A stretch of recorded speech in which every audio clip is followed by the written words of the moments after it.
वर्धमान स्वामी के शासन में हमसे विराजते और उनकी यह पावन पीयूष देशना हम सभी के लिए परम उपकारी। अनादिकाल से हमारी इस आत्मा में जो जन्म, जरा और मृत्यु रूपी रोग लगे, उन रोगों का उपशमन करने वाली कोई परम औषधि है तो वह एकमात्र यह जनवाणी। भव्यात्माओं,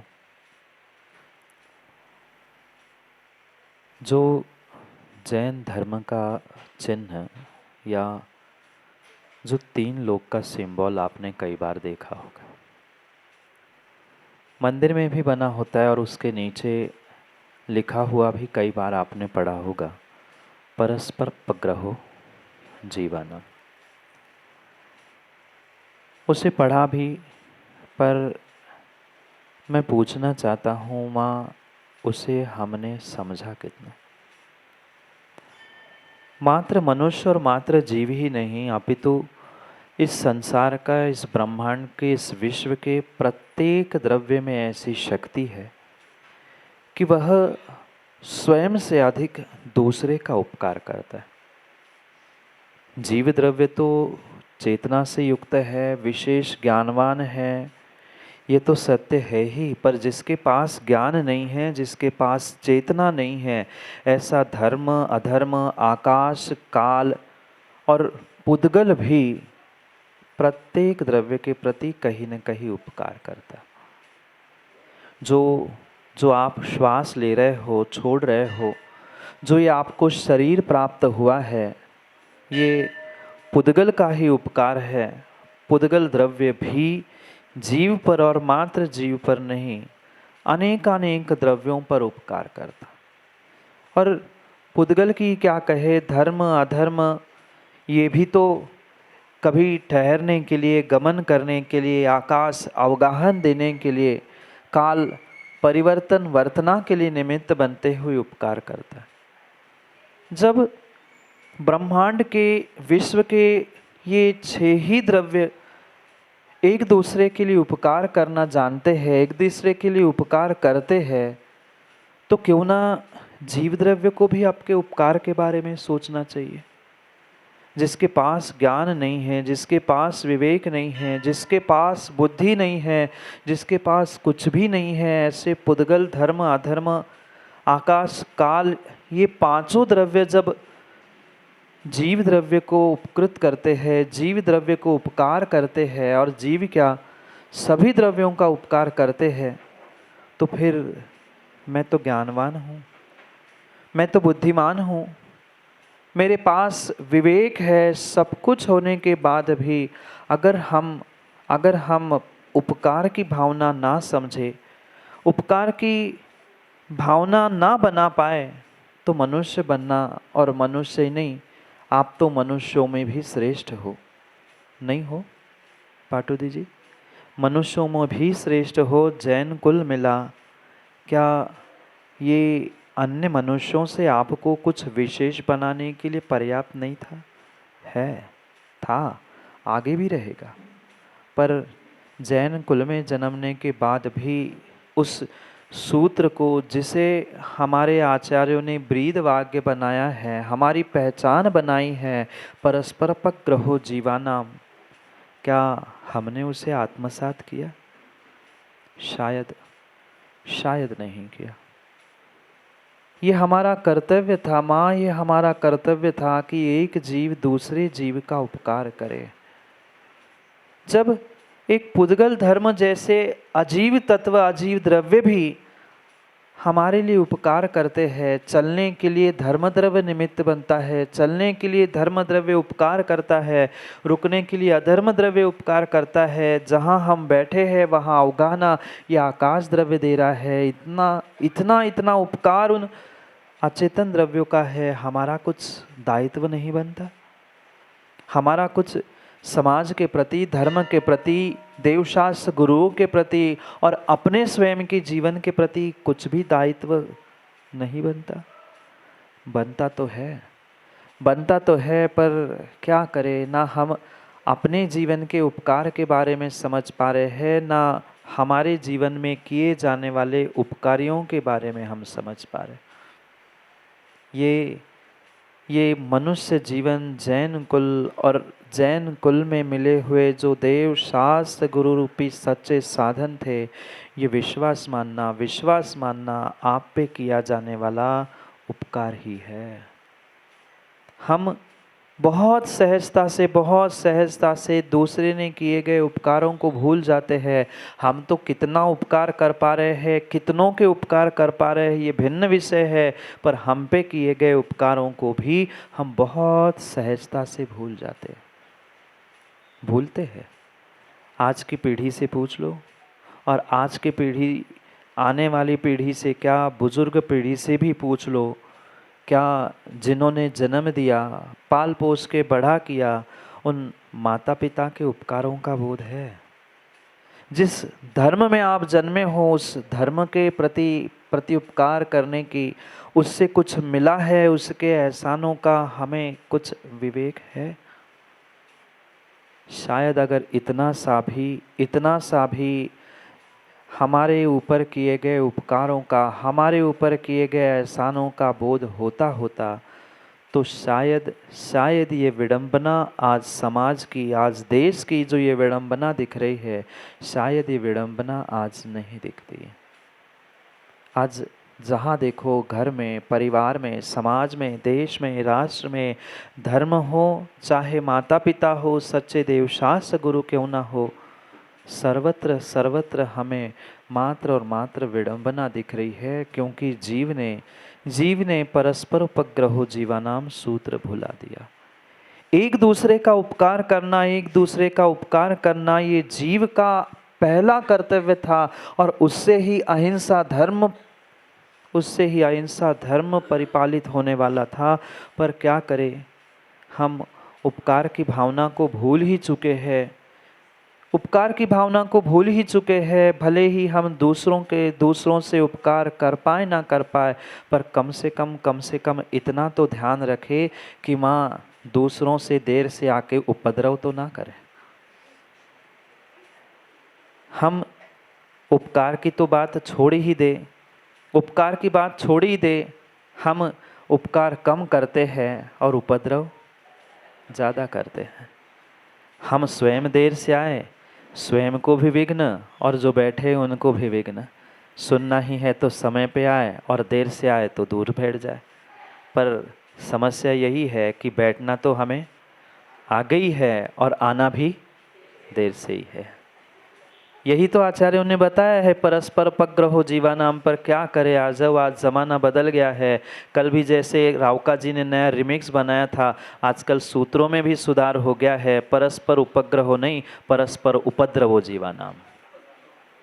सूत्र बदल गया, काल बदल गया, सो व्याख्या भी बदल गई। हम उपकार कितना कर पा रहे हैं और उपद्रव कितना कर रहे हैं, हम अपने आप से समझे। क्या करें, कहने वाले कहते हैं, हम सुनते हैं, और कल भी कहा था महाराज आप सुना और हम निकाल देंगे। कितनी हमें पहचान है उन उपकारियों की, क्योंकि अगर विश्व में कोई धर्म है, और वह अहिंसा धर्म जिसे परम धर्म आप कह रहे हैं, वह मात्र परोपकार से ही संभव है। दूसरे पर अगर उपकार की दृष्टि नहीं है, तो आप अपने आत्मा का भी उपकार कर नहीं सकते। हम अपने आत्मा का भी उपकार नहीं कर सकते। अगर दूसरों के जीवन में किसी प्रकार से प्रत्यक्ष परोक्ष रूप से आपने उपद्रव किया है, तो पक्का मानना कर्म भी आने वाले समय में विशाल भाई आपके जीवन में उपद्रव ही करेंगे। आज आप दूसरे के जीवन में उपद्रव कर रहे हैं, कल कर्म तुम्हारे जीवन में वही जीव को निमित्त बनाकर उपद्रव करेंगे। फिर रोते बिलखते हुए, आँखों से माँ गंगा जमुना बहाते हुए कोई भी हल जीवन में निकलने वाला नहीं है। नीति सुधा बिंदु ग्रंथ में आचार्य कामकुमार नंदी महाराज प्रतिदिन जीवन जीने की नई नई नीतियाँ सिखा रहे हैं। अपने जीवन को सुखी बनाने के लिए, अपने आप को सुखी बनाने के लिए प्रतिदिन नई कला, नई तरीके को सिखाने का प्रयास कर रहे हैं कि जैसे बने आप एक एक नीति को ही जीवन में अपना लो। सब नहीं अपना पा रहे हो तो जो आपको पसंद हो, एक आध नीति, एक आध तरीका भी आपने अपने जीवन में आजमा लिया तो विश्वास मानना जीवन बदलने में समय नहीं लगेगा। पर समस्या ये है कि हम जीवन बदलना चाहते ही नहीं हैं। दूसरे को तो बदलना चाहते हैं पर अपने जीवन को रोहित भाई बदलना नहीं चाहते। हम बदलना ही नहीं चाहते, दुनिया को तो बदलना चाहते हैं, दुनिया के प्रत्येक व्यक्ति को बदलना चाहते हैं। वो ऐसा करता है, उसको बदलना है, वो सुधर जाए। पर मैं तो टस से मस नहीं होना चाहता, पर दुनिया पूरी सुधर जाए, दुनिया मेरे ऊपर उपकार करे, सब मेरे लिए सहयोग करे। पर मेरा जब समय आता है दूसरे के लिए सहयोग करने का, मदद करने का, उपकार करने का, तब हम सामने वाले के उपकार भी भूल जाते हैं। कितने ज्ञानी है ना, सब जानते हैं और आने वाले समय में पुनः हमें वही और वही करना है। मत करो। जो भूल हो चुकी उससे कुछ हटकर अपने जीवन को बदलने का प्रयास करो। और ये तभी हम जीवन में बदलाव कर सकते हैं जब हम सच्चे धर्म को समझे, सच्चे परोपकार को समझे। परोपकार नहीं कर पा रहे हैं, दूसरे के राह में फूल नहीं बिखेर पा रहे हैं। कम से कम कांटे तो मत बिखेरो। कम से कम दूसरों के जीवन में, दूसरों के परिवार में उपद्रव तो मत करो। ये मत कह देना रावका जी, महाराज जी आपको क्या क्या और कैसे कैसे पता होता है। हमें सब कुछ पता होता है। गुरु ने बहुत कुछ सिखाया है। व्यक्ति का चेहरा, उठना बैठना, उसका बोलना, उससे ही पता चलता है उसके परिवार की स्थिति क्या है। उसका बेटा उसकी कितनी बात मानता है, उसकी घर में, परिवार में, समाज में क्या स्थिति है, उसके चालने उठने बैठने से ही समझ में आता है। और यही तो नीति है। तुम्हारे रीति से, तुम्हारे जीवन जीने की पद्धति से ही व्यक्ति के व्यक्तित्व को पहचानना, यही नीति है। और यही नीति को आचार्य भगवंत आज आपको समझा रहे हैं। जो परोपकारी होता है, जो दूसरे के लिए जीवन समर्पित करता है, हो सकता है उसके स्वयं के घर में सुबह से शाम के खाने की व्यवस्था नहीं हो, पर उसका जीवन परोपकार के लिए होता है। और ऐसा ही इंसान सबसे पहले परोपकार करता है। जिसके पास हजारों लाखों करोड़ों के साधन हैं, वो तो फिर भी 50 बार सोचता है दूसरे के लिए उपकार करूं कि नहीं, इसके लिए मदद करूं कि लिए सहयोग करूं कि नहीं। पर जिसके पास कई बार शाम के भोजन की व्यवस्था नहीं होती, वह सुख जी सबसे पहले परोपकार करने के लिए खड़ा होता है। क्योंकि उसको पता है कि आज मेरे पास कुछ नहीं है, अगर कल मैं दूसरे के लिए कुछ नहीं करूँगा, आज मैं दूसरे के लिए कुछ नहीं करूँगा, तो कल भी मैं खाली रह जाऊँगा। पर जिनको मिला है वो सोचते हैं मेरे पास तो है, क्या करना है, जीवन तो कट ही जाएगा और अगले भाव में देख लेंगे। ये सोचकर वो कभी दूसरे का उपकार करना नहीं चाहता। परोपकार जहाँ नहीं है वहाँ कितनी ही माताओं कोरी पूजा कर लेना, भगवान का अभिषेक कर लेना, पर ज्ञानियों ध्यान रखना, मात्र पूजन पाठ दान इतने करने से आपका धर्म अहिंसामयी फलीभूत हो आवश्यक नहीं है। जैन धर्म का गहरा सिद्धांत है परस्पर उपग्रहो जीवानाम। ये मात्र तत्वार्थ सूत्र का सूत्र नहीं है, सुनो, याद करो, रटो और भूल जाओ। ये धर्म का सिद्धांत है। जहाँ पर के प्रति उपकार की भावना नहीं है, पर के प्रति उपकार करने की दृष्टि नहीं है, वहाँ तुम्हारा बाहर का धर्म के साधन मात्र दिखावा है, जो तुम्हारे जीवन को फेक कर रहा है, नेक नहीं बना सकता।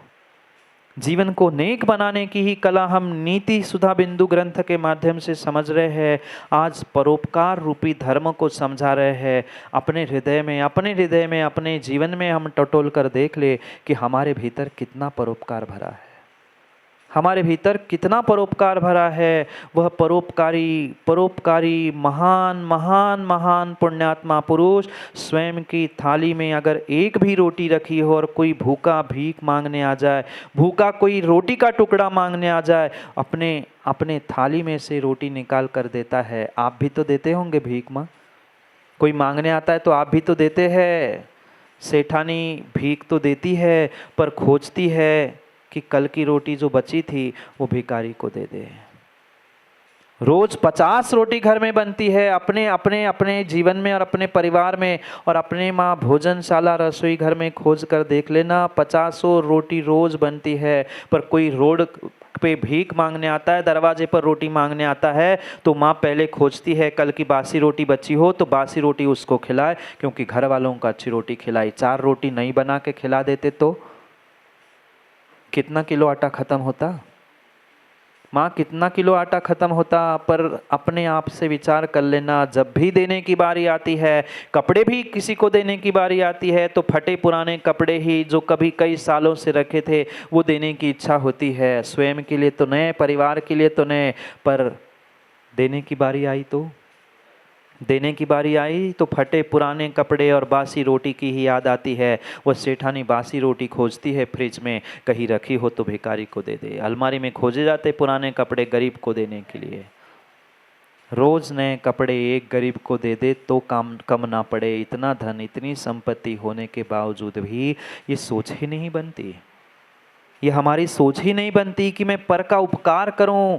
ये ध्यान रखना, दूसरे के उपकार से उसे सुख शांति मिले ना मिले, पर ये सत्य है, ये सत्य है, उसके उपकार की भावना से, उसके किए गए उपकार से आपका जीवन तो सुख शांति में होगा ही होगा। ये कर्म सिद्धांत है, ये कर्म सिद्धांत है। जो जैसा आप दूसरे के लिए करोगे, जो जैसा दूसरे के लिए सोचोगे, वैसा वैसा ही तुम्हारे जीवन में सत्य सत्य रूप से होगा। आज हो, कल हो, परसों हो, पर होगा सत्य है। दूसरे के लिए अच्छा सोचा है, दूसरे के लिए अच्छा किया है तो अच्छा मिलेगा, और दूसरे के लिए बुरा सोचा, बुरा किया है तो वैसा ही फल मिलेगा।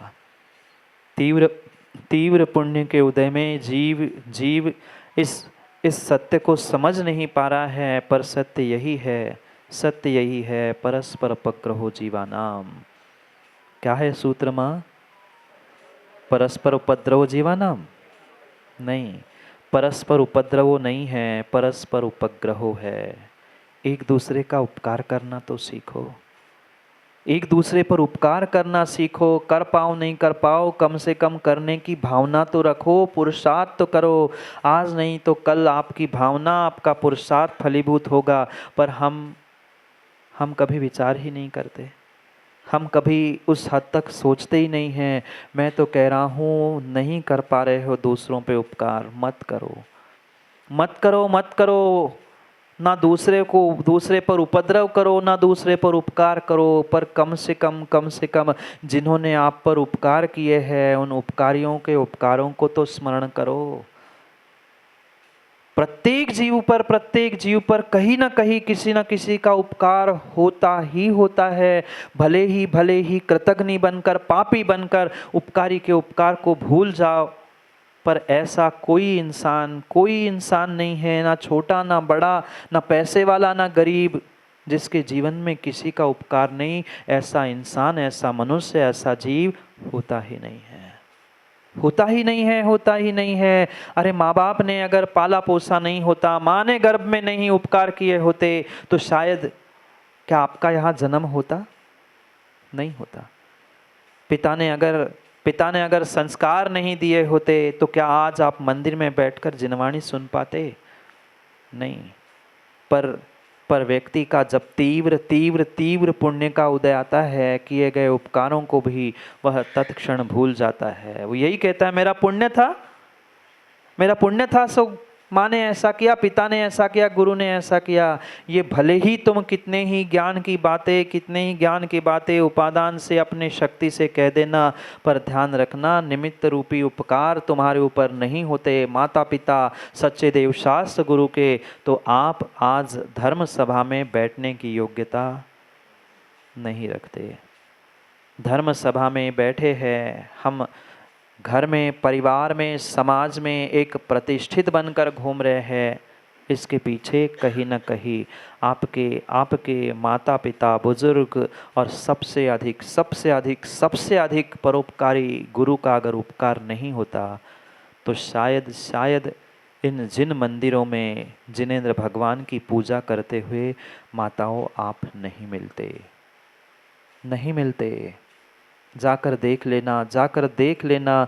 दक्षिण की यात्रा में हमने अपनी आंखों से देखे हैं विशाल विशाल बड़े बड़े जिन मंदिर आज आज बदल कर किन्हीं अन्य मंदिरों में परिवर्तित हो चुके हैं, किन्हीं अन्य मंदिरों में परिवर्तित हो चुके हैं। अगर अगर अगर वह दिगंबर गुरुओं की उपकारों का स्मरण आप नहीं करोगे तो शायद आप जैसा कृतघ्नी, आप जैसा पापी इस संसार में कोई नहीं होगा। क्योंकि तिरुवल्लाचार महाराज अपने नीति ग्रंथ में कहते हैं सबसे बड़ा पापी संसार में अगर कोई है, सबसे बड़ा पापी संसार में अगर कोई है तो उपकारी के उपकार को भूलने वाला वह व्यक्ति, वह पुरुष, वह इंसान, वह जीव सबसे बड़ा कृतघ्नी और सबसे बड़ा पापी है। एक अक्षर का भी अगर किसी ने उपकार किया है, एक चवन्नी अठन्नी का भी, क्योंकि आज धन के मायनों से समझाना पड़ता है, एक अक्षर क्या एक चवन्नी अठन्नी का भी किसी व्यक्ति ने आपको उपकार किया है, समय पे आपके लिए सहयोग किया है, मदद किया है, उसका उपकार आपको स्मरण में रखने की आवश्यकता है। फिर तो माता पिता के कितने उपकार है, और माता पिता से भी बढ़कर उन निर्ग्रंथ गुरुओं के कितने कितने कितने उपकार है। ऐसे निर्ग्रंथ गुरु हो चुके जिन्होंने अपने प्राणों का बलिदान दे दिया, अपनी तपस्या बलिदान कर दी मात्र समाज के धर्म के हित के लिए। क्या हमें बोध है? नहीं है। सुंदर आलीशान बंगलों में हम रहते हैं, बढ़िया एसी कूलर पंखे उसमें रहते रहते हम भूल चुके हैं दिगंबर गुरुओं का कितना कितना कितना बड़ा उपकार हमारे इस जैन धर्म पे है। भूल चुके हैं। क्या आप सभी दिगंबर जैन हैं?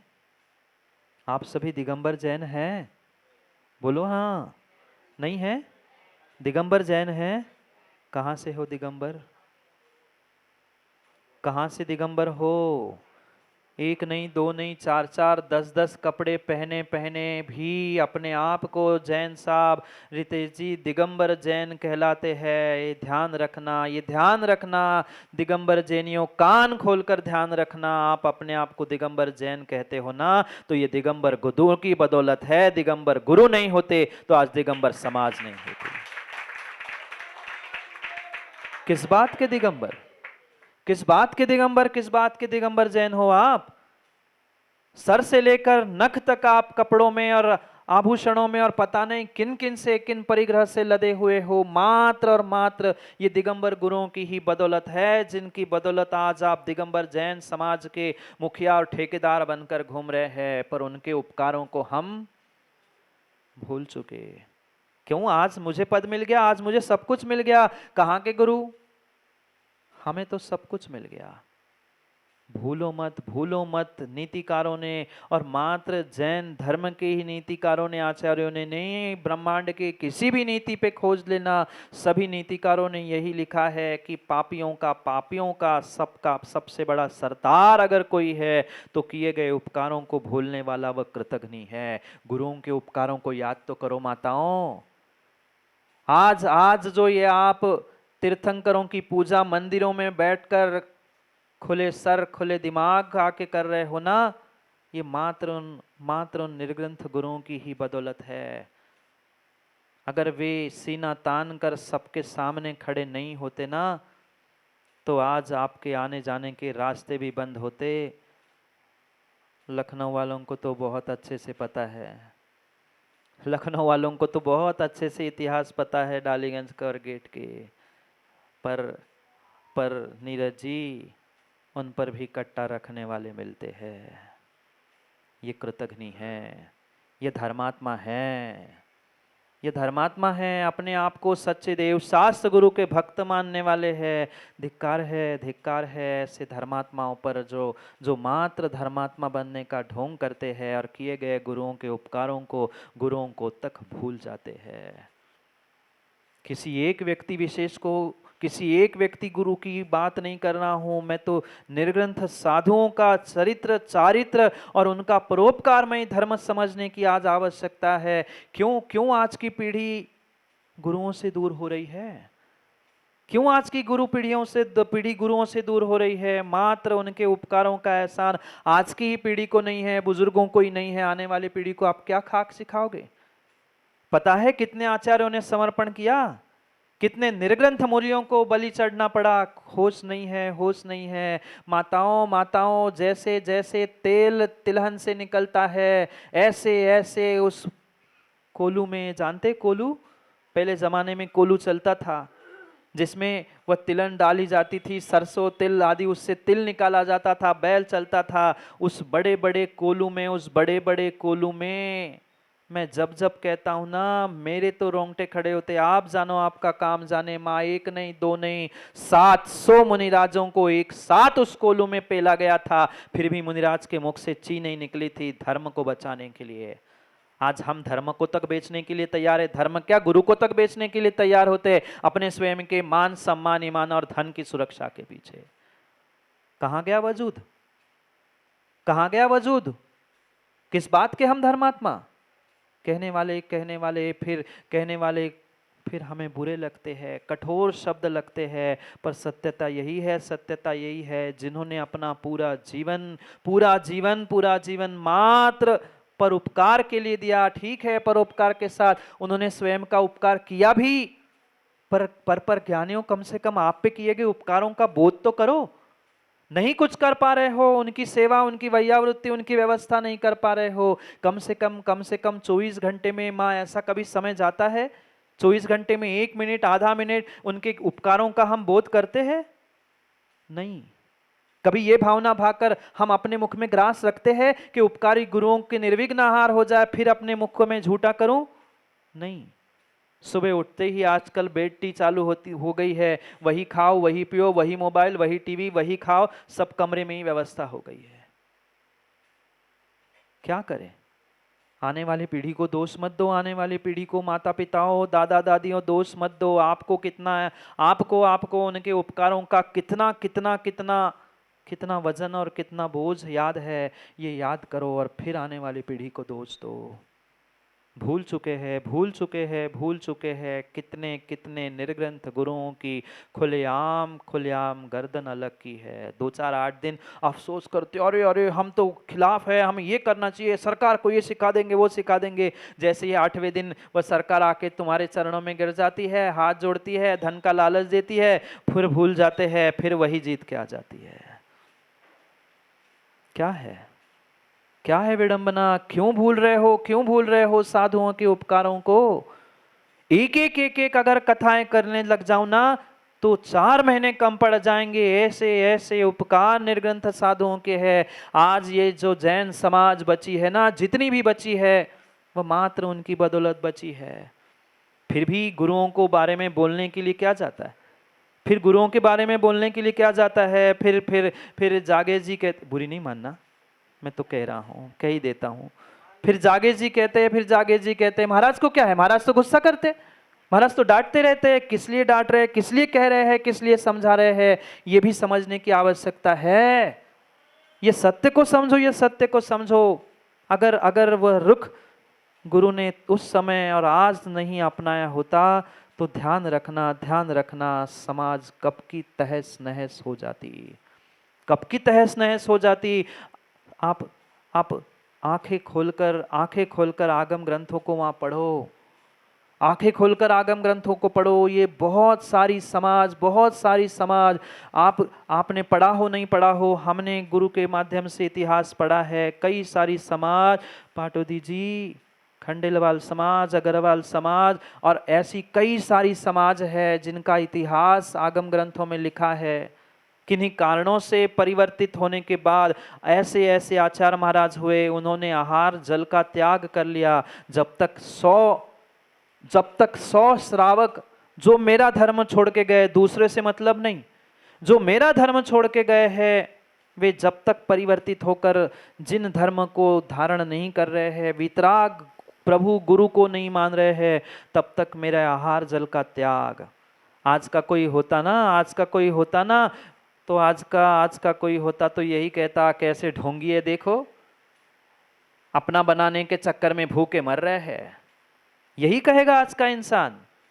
उनके उपकारों का हमें बोध नहीं है, कितना बड़ा समर्पण और कितना बड़ा त्याग उन्होंने किया। अगर उस समय पे वे प्रतिदिन 100 श्रावक नहीं बनाते तो आज क्या बचते, आज क्या बचते, आज क्या बचते।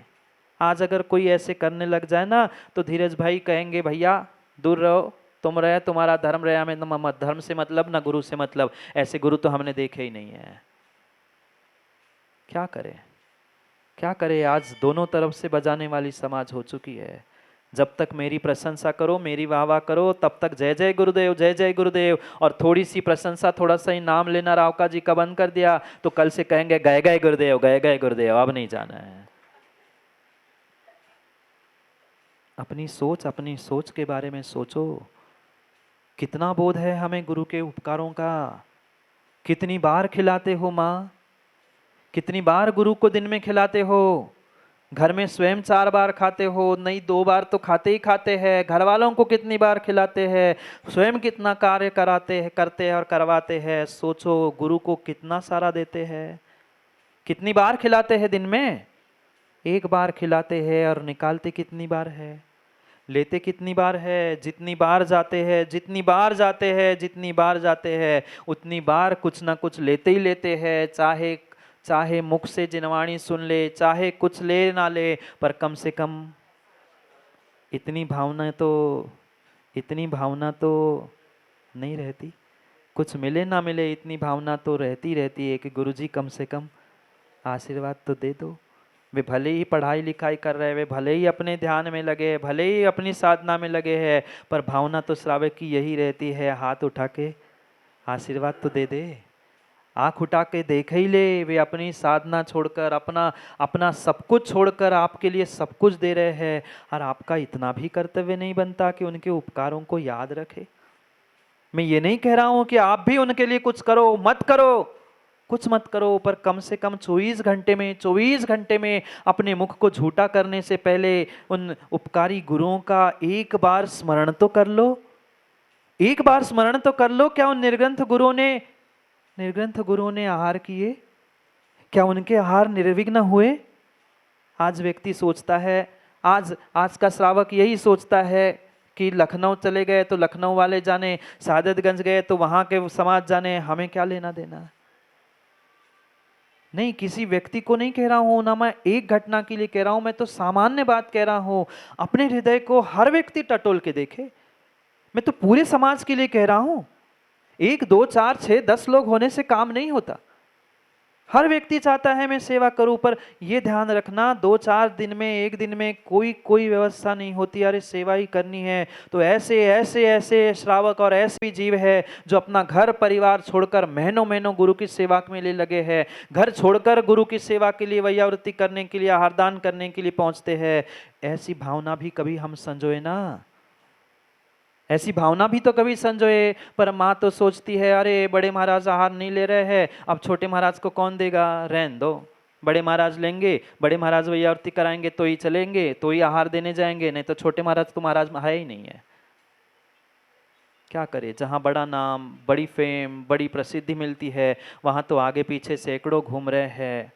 पर लखनऊ के ज्ञानी और लखनऊ ने बाहर के भी जितने आए हैं, मैं सभी से यही कहता हूँ, जो बहुत अच्छे प्रवचन करना जानते हैं, जिनकी बहुत अच्छी प्रभावना है, माँ उनके लिए तो दुनिया चौका लगा ही रही है। पर कम से कम ऐसे ऐसे ऐसे भी साधु आज समाज में है, नगरों में हैं, जिनको देखने के लिए कोई नहीं है। वहाँ जाकर कभी हमने पूछने का प्रयास किया?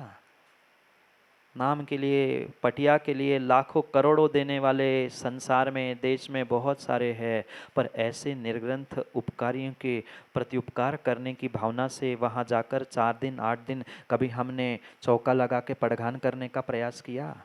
हर कोई सहजता से बुराई करता है। अरे हमने तो शिखर जी में देखा, वे शुल्लक जी ऐसा कर रहे थे, वे महाराज ऐसा कर रहे थे। कहना बहुत आसान होता है माताओं, कहना बहुत आसान होता है। लेके जाओ ना समय शिखर जी, 8 दिन का समय लेके चले जाओ, 4 वंदना करो और 4 दिन बचे हुए जितने निर्ग्रंथ साधु हैं उनको पड़गान करके आहार दो ना। क्यों शिल्लकों को और क्यों साधुओं को अपनी चर्या में दोष लगाना पड़ेगा? हम सहजता से कहते हैं अरे वो तो ऐसा कर रहे थे, वो तो वैसा कर रहे थे। तुम अपनी जिम्मेदारी समझो, तुम अपने किए गए उपकारों का बदला कम से कम आहार दान करते, उनकी सेवा, उनकी वैयावृत्ति करते हुए तो चुकाओ। पर महाराज कहाँ फुर्सत है, ज्यादा लगा तो हम नौकर पहुंचा देंगे, पैसे भी पहुंचा देंगे, बनवा ले, खा ले और हो जाएगी नाम मेरा। नहीं, ये व्यवस्था नहीं है, ये व्यवस्था नहीं है। परोपकार परोपकार परोपकार ये सृष्टि का नियम है, इंसानों का नहीं। जीव के लिए मात्र नहीं कहा, परस्पर उपग्रहो जीवानाम। धर्म अधर्म आकाश काल और पुद्गल, ये 5 अजीव अचेतन द्रव्य भी दूसरे का उपकार करते हैं। ये शरीर तुम्हें पुद्गल से मिला, श्वासोश्वास पुद्गल से मिला, जन्म मरण तुम्हें पुद्गल से मिल रहा है। उस पुद्गल का इतना तुम्हारे ऊपर उपकार है तो आपका कुछ कर्तव्य नहीं बनता आपके उपकारी के प्रति उपकार करने का? कितना कितना हम उपकारों को समझ रहे हैं और कितना हमें भान है किए गए उपकारों का। खुलेआम खुलेआम खुलेआम श्रावकों की गर्दनों को और श्रावकों की क्या, साधुओं के तक टुकड़े करे गए। 700 मुनियों को घानी में पेला गया। अपनी धर्म की रक्षा के लिए, समाज की रक्षा के लिए मुंह से ची भी उन्होंने नहीं किया। क्या उनके पास साधना नहीं थी? क्या तपस्या से वो बहुत कुछ नहीं कर सकते थे? आज एक मिथ्या दृष्टि मंत्रवादी मंत्रों के माध्यम से बहुत कुछ कर सकता है। क्या उस समय के मुनिराज मंत्रों के माध्यम से क्या कुछ नहीं कर सकते थे? क्या 700 मुनिराजों पर उपसर्ग हुआ था? वह विष्णु कुमार महाराज ही आए थे ना, कौन श्रावक आया बचाने? वे 700 मुनिराज और अकंपनाचार इतने इतने निमित्त ज्ञानी थे, वे पहले ही विहार कर जाते, बहुत कुछ कर सकते थे, पर नहीं किया, नहीं किया, नहीं किया, नहीं किया। ये भक्तांबर की भी जो कथा आज आधी अधूरी आप सुनते हैं, ऐसी ये कथा भी नहीं है। उसके पीछे भी बहुत बड़ा रहस्य। अकेले अकेले अकेले मानतुंग स्वामी को जेल में नहीं डाला था, जो जो उनको मानने वाले थे उन सबको डाला था। मुनिराज तो जहां बैठे वहां अपनी साधना कर लेते, पर श्रावक तड़प रहे थे। श्रावक धर्मात्मा तड़प रहा था, मेरे समाज का व्यक्ति तड़प रहा था, इसलिए फिर उन्होंने वह रचना की और ताले टूटे हैं। क्या करे, हमें होश ही कहाँ है? ऐशो आराम की जिंदगी में जीते जीते, कंफर्ट जोन में जीते जीते ऐसा समय बीत रहा है कि हम 4, 8, 10 दिन के लिए भी इस कंफर्ट जोन से बाहर नहीं आना चाहते। कम से कम 10 दिन ही जीकर देख लो साधु की चर्या होती क्या है। साधु के समीप आकर समझो तो साधु होते क्या है।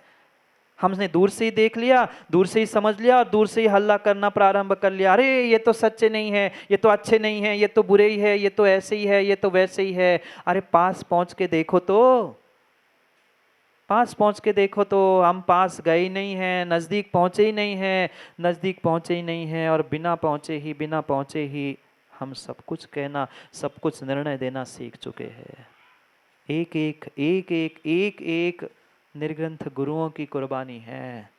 जैसे तुम्हारे देश को स्वतंत्र करने के लिए अनेकानेक जवानों की कुर्बानी काम आई थी, ऐसे ही तुम्हारे धर्म को, तुम्हारी स्वतंत्रता को आज जीवंत और जयवंत रखने वाले ये एक एक निर्ग्रंथों की कुर्बानी को ध्यान रखो। कुर्बानी का अर्थ मात्र किसी के सामने फांसी लगा लेना, आत्महत्या कर लेना, जाके अग्नि में कूद जाना, इतना ही नहीं है। कितना बड़ा समर्पण, कितना बड़ा समर्पण, कितना बड़ा समर्पण। सब कुछ होके सब कुछ त्यागे, वो भी बिना विषाद। सब कुछ होने पर सब कुछ त्याग दिया, एकमात्र स्वयं के हित के साथ दूसरे का भी हित हो, यही भावना है।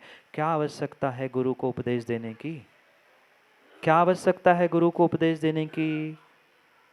कई बार तो हमारे पास व्यक्ति आते हैं, और अभी अभी 2-4 दिन पहले हमारे पास एक व्यक्ति आए और वे प्रमोद जी हमसे कह रहे थे कि महाराज आप इतनी विकट परिस्थिति में भी, अस्वस्थता में भी घंटों प्रवचन करते हैं, आप बताना इतने सुनने वाले हैं, इनमें से कोई एक बदला? मतलब जो व्यक्ति हमसे पूछने आया था, सुभाष जी मैं तो बता रहा हूँ सत्य घटना, वो हमसे आके पूछ रहे हैं महाराज जी आप अपनी इतनी मतलब परिस्थिति होने के बावजूद आप सुबह शाम उपदेश देने के लिए पहुंचते हो, आप एक कोई दृष्टांत बताओ कि इतने दिनों में एक कोई बदला हो। मैंने तब तो सुन लिया, क्योंकि उत्तर समय पे दिया जाता है। मैंने कहा ठीक है, मैंने कहा कोई नहीं बदला, कोई बात नहीं, पर ये ध्यान रखना कोई बदले ना बदले, कोई आज बदले ना बदले, कल ये कहने के लिए मौका ना मिल जाए, नहीं तो संजय भाई कहते हैं कि नहीं हम तो बदल जाते, हमें कोई कहने वाला नहीं मिला। हमने कह दिया, हमने उपदेश दे दिया, निर्ग्रंथ गुरु का माँ यही उपकार है, अपने समय में से, अपने आवश्यकों में से समय निकाल कर वो आपको समय दे रहे हैं, अस्वस्थता में भी आपको समय दे रहे हैं। ये मात्र और मात्र उनका परोपकार ही तो है। उनके उपदेश के बदले में आज कोई अवार्ड दे रहे हो? प्रमोद जी महामंत्री, आप कुछ अवार्ड देंगे मुनिराज को? कोई सम्मान पत्र, कोई सर्टिफिकेट, कोई माला, क्या ग्रहण करेंगे? कुछ नहीं, मात्र और मात्र कल कोई ये ना कह दे कि हमें समझाने वाला कोई नहीं था, हमें बताने वाला कोई ना था। जैसे आज की पीढ़ी कहती है हमारे तो मम्मी पापा ने सिखाया है, नहीं वही नहीं करते, हमें कैसे पता? इसलिए हम तो अपना कर्तव्य कर रहे हैं, हम तो आप पर उपकार करने का प्रयास कर रहे हैं, और आप जानो और आपका बहुत बढ़िया, आप जाने और आपका काम जाने, आप जानो आपका काम जाने। हम तो अपना दायित्व निभा रहे हैं, हम तो हर पल, हर समय, हर स्थान, हर मंदिर, हर नगर एक ही पुरुषार्थ करेंगे कि दूसरे का उपकार कैसा हो। आप उपकार कर पाओ नहीं कर पाओ, अपना सुनकर, उपदेश सुनकर, गुरु की मित्रता प्राप्त करके, वो आपका विषय है, पर गुरु का कर्तव्य है, माता पिता का कर्तव्य है संतान को, समाज को सही दिग्दर्शन दे देना। चल पाना नहीं चल पाना, कर पाना नहीं कर पाना, ये आपके जीवन का विषय, आप जानो। पर हमने कह दिया, कल कोई ये ना कह दे पूनम जी कि हमें कहने वाला कोई नहीं था, नहीं तो काश हम कब के बदल जाते। हमने कह दिया, हमने बता दिया गुरु का कितना कितना कितना बड़ा उपकार आज समाज पे है। मात्र और मात्र उन दिगंबर निर्ग्रंथ गुरुओं के बदौलत ही आज तुम जैन साहब कहते हुए, कॉलर खड़ी करके हुए समाज में और देश में, राष्ट्र में घूम रहे हो। कभी स्मरण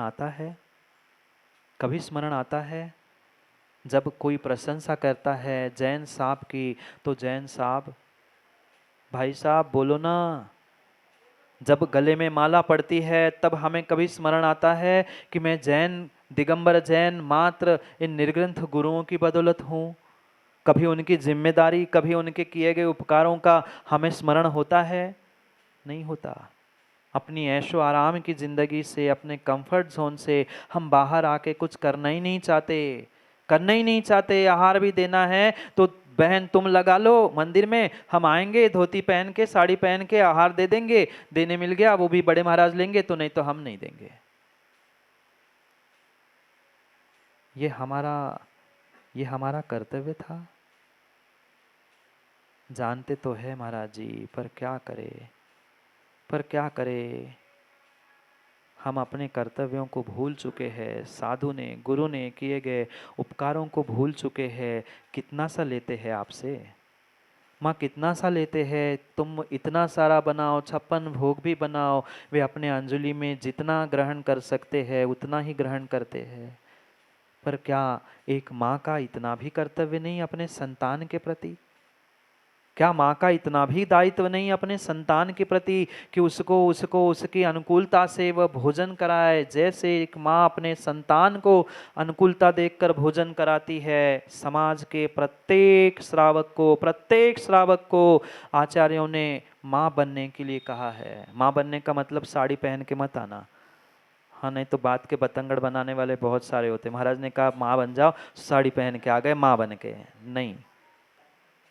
भावों सी बात चल रही है, अंतरंग की बात चल रही है। जैसी माँ की ममता उस बेटे को, संतान को देखकर फूट पड़ती है, बिना बिना बिना बिना किसी प्रयास के। जैसे संतान का जन्म होता है, माँ के आंचल में दूध फूट पड़ता है, ऐसे एक धर्मात्मा को, किसी ग्रंथ गुरु धर्मात्मा के उपकारों को देखकर वह अपने हृदय के दूध को फूट पड़ना चाहिए, उनके चरणों में लूट जाना चाहिए। पर समय कहाँ है, हमें बोध ही नहीं है उन्होंने क्या क्या हमारे लिए किया है। हमें ये लगता है हम ही तो गुरु की व्यवस्था कर रहे हैं। एक जगह पे जागे जी एक व्यक्ति मिले, बहुत बड़े सेठ जी थे, वो बातें चल रही थी, तो पता नहीं अब जिनको अपनी बात कहनी होती है तो वे तो बातों बातों में विवेक शून्य बातें तो होती नहीं है। और 50-60 साल के थे, तो 50-60 साल के क्यों प्रण सागर कि 60 के ऊपर के थे, 60 के ऊपर ही के थे कि 60 के ही मान लो। 60 का व्यक्ति, 50-60 का व्यक्ति इतनी मूर्खता की बातें तो करता ही नहीं।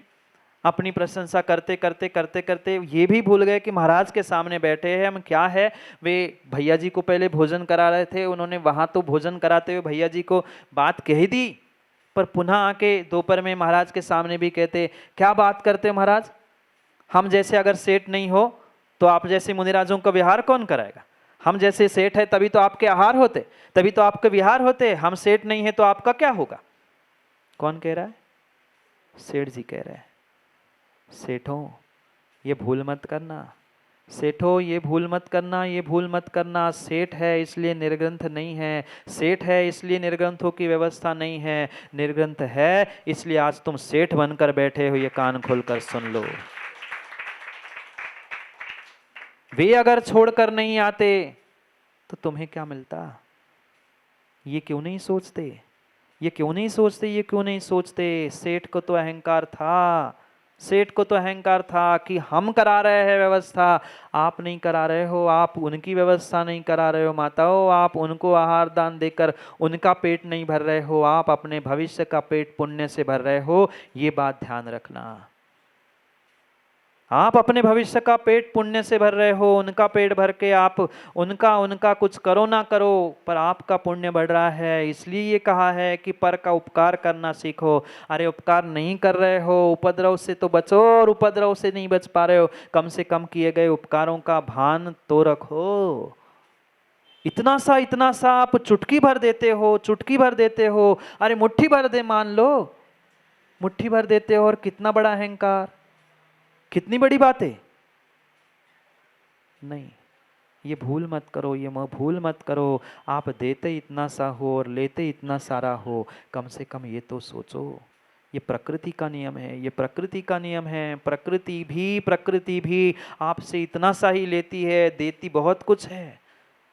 साधु भी ऐसा ही होता है, गुरु भी ऐसे ही होते हैं, आपसे एक बार लेते हैं, थोड़े से उपकरण आपसे ग्रहण करते हैं, बाद में तो वे साधना कर कर सब कुछ तो आपको लुटाते हैं। पर समस्या ये है, जो वो लुटा रहे हैं संदीप भाई, ग्रहण करने की शक्ति कितनों के पास है? वे तो सब कुछ देने के लिए तैयार है, पर झेलने की शक्ति तो हो, ग्रहण करने की शक्ति तो हो। है ही नहीं है, है ही नहीं है। देने वाला भी क्यों दे, जब लेने वाले को देने वाले की और दी हुई सामग्री की कीमत नहीं है, तो लेने वाला क्यों ले, देने वाला क्यों दे? ये सोचे समझे, ये नीति सिखा रहे हैं। जो महान उपकारी, महान परोपकारी निर्ग्रंथ गुरु है, उनका ये जीवन, उनका ये चरित्र ही ऐसा है कि दूसरे के लिए उपकार करना, दूसरों के लिए ही जीवन जीना, स्वयं के कल्याण के साथ पर का पल पल में कल्याण हो, ये भावना रखना, यही सच्चा धर्म उन्होंने अपनाया है। पढ़ते हैं दृष्टांत के माध्यम से, दृष्टांत के माध्यम से यही बात आज 2 श्लोकों में आचार्य काम कुमार नंदी महाराज हमें समझा रहे हैं। 2 श्लोक पढ़ते हैं, जो अभी तक समझा वही संक्षेप में यहाँ लिखा है। यही नीति आज 2 श्लोकों से हम पढ़ते हैं। आप सुनना और समझने का प्रयास करना। संतर्पिता स्वल्प जलेन वृक्षः सदा जनेभ्यः सुफलं ददाति तथैव निर्घ्रन्थवराः जनानां स्वल्पोपकारं न हि व्यामरन्ति। लोकत्रये प्राकृतिका पदार्था परोपकारे निरता सदैव तथैव निर्ग्रन्थमुनिमुदैव परोपकारं विदधाति नित्यम। कितनी अच्छी बात कही। आगम में तो अच्छी बात कहते, हम माने अथवा ना माने, पर लिखा तो अच्छा ही होता है। संतर्पितः स्वल्प जलेन वृक्षा सदा जनेभ्यः सुफलम ददाति। वृक्ष, वनस्पति जो प्रकृति में सबके लिए फल देती है, फूल देती है, वह कितनी ही संतप्त क्यों ना हो, कितना ही वह प्यास से पीड़ित वह वनस्पति वृक्ष क्यों ना हो, स्वल्प जले न, थोड़ा सा भी पानी मिलता है, थोड़ा सा भी पानी मिलता है तो भी वह सदा जनेभ्यः सुफलम ददाति, सभी जनों के लिए वह फल देती है। ऐसा नहीं है कि पैसे वाला आए तो उसको बड़ा फल दे दिया, निर्धन आए, भिखारी आए, गरीब आए तो उसको सड़ा सा फल दे दिया। माँ आप जैसा दुघात नहीं है, कोई दुघात नहीं है। स्वल्प जले न, एक चुल्लू भर भी पानी मिल जाए, एक बूंद भर भी पानी मिल जाए इस वृक्ष को, कितना ही संतप्त, कितना ही प्यासा क्यों ना वृक्ष हो, पर सभी जनों के लिए हमेशा हमेशा हमेशा वह सुफलम ददाती, उत्कृष्ट से उत्कृष्ट, उत्कृष्ट से उत्कृष्ट फल ही देता है। तथैव निर्ग्रंथ वरा जनानाम, ये निर्ग्रंथ वर, ये धरती के देवता बिल्कुल बिल्कुल बिल्कुल ऐसे ही श्रेष्ठ है जैसे एक प्रकृति में स्वल्प पानी ग्रहण करते हुए, स्वल्प जल से ही दूसरों को सुफल वृक्ष देता है। ऐसे ही निर्ग्रंथ अल्प आहार करने के बावजूद भी स्वल्पोपकारम नहीं विसरमंती। आपने थोड़ा सा ही आहार दिया, पर उन्होंने कितना सारा उपकार आप पर किया, कितना सारा उपकार किया। और बहुत सारा नहीं मानो, कम से कम अल्प ही उपकार मान लो। ये मान लो कि आपने इतना सारा उपकार किया आहार देकर और उन्होंने चुटकी भर किया, पर किया तो हम क्यों भूल जाते हैं?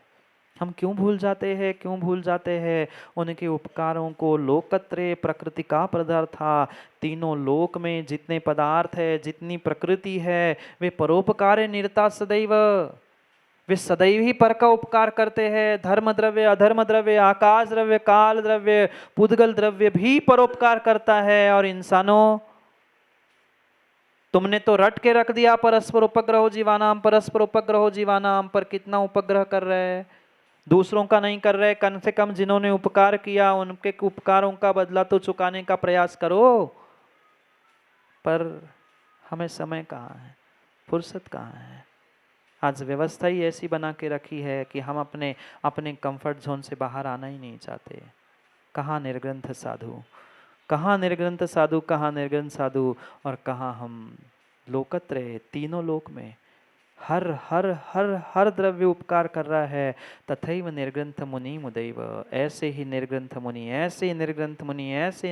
मुनि परोपकारम विदधाति नित्यम, हमेशा हमेशा हमेशा दूसरों के हित के लिए कहते हैं। भले ही उनकी बातें आज समझ में नहीं आई, ये सत्य है। जब तक व्यक्ति सामने होता है, जब तक कठोर शब्दों में कह दूँ, जब तक बेटे का बाप जिंदा होता है, बेटे को बाप की कीमत नहीं होती। चले जाने के बाद लगता है अरे काश बाप होता, 4 माँ होती तो क्या नहीं होता। ऐसे ही जब साधु और गुरु तुम्हारे से समाज से चले जाएंगे ना, आना बंद हो जाएंगे, तब समझ में आ जाएगा कि अरे काश हम तब सुधर जाते, तब मान जाते गुरु की बात। पर कब समझ में आता?